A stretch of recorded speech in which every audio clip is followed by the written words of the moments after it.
अस्सलामुअलैकुम। एक छोटे से गांव में एक लड़का रहता था। नाम था अयान। अयान पढ़ाई में अच्छा था, लेकिन उसे अपने माँ बाप की कद्र समझ में नहीं आती थी।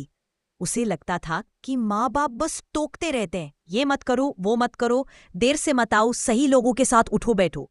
अयान अक्सर सोचता, जब मैं बड़ा हो जाऊंगा, अपने फैसले खुद लूंगा, तब कोई रोकने वाला नहीं होगा। अयान के अब्बू सुबह बहुत जल्दी उठकर काम पर जाते थे, ठंडी हो या गर्मी, बारिश हो या धूप, वो कभी शिकायत नहीं करते। माँ घर में पूरे दिन लगी रहती, खाना, कपड़े, सफाई और बच्चों की फिक्र। लेकिन अयान को ये सब मामूली लगता था। एक दिन अयान का एक बड़े शहर के कॉलेज में चयन हो गया। वो बहुत खुश था। उसने जल्दी जल्दी सामान बांधा। माँ ने उसके लिए रात भर जागकर पसंद का खाना बनाया, नए कपड़े सिलवाए। अब्बू ने अपनी छोटी सी जमा पूंजी से उसे पैसे दिए और बस यही कहा, बेटा ईमानदारी से रहना और नमाज मत छोड़ना। अयान हंसकर बोला, हाँ अब्बू, ठीक है।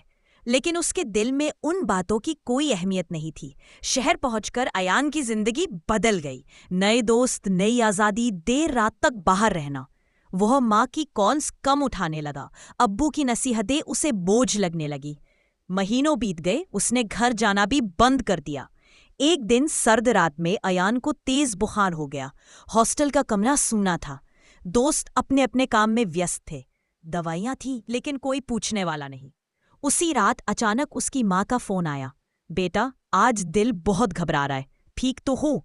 अयान की आंखों से आंसू निकल आए।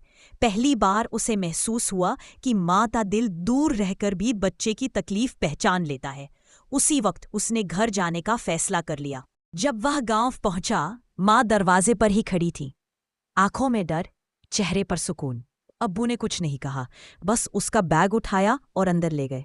माँ ने उसका सिर अपनी गोद में रखा, जैसे बचपन में रखा करती थी। उस पर अयान को समझ आया, दुनिया में ऐसा सुकून कहीं नहीं मिलता। कुछ दिन बाद अयान ने देखा कि उसके अब्बू की तबीयत ठीक नहीं रहती।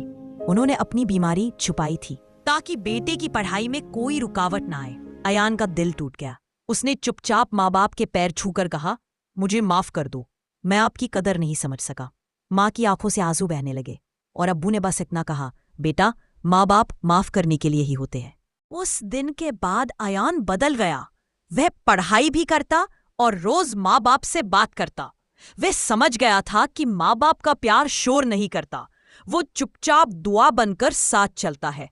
और यही सच्चाई है, दुनिया की हर चीज मिल सकती है, लेकिन माँ बाप का प्यार सिर्फ नसीब वालों को मिलता है। जो इसे समय रहते समझ ले, वही असली अमीर होता है। इसलिए अपने माँ बाप की बात सुना करो और माँ बाप को ध्यान रखा करो। खुदा हाफिज।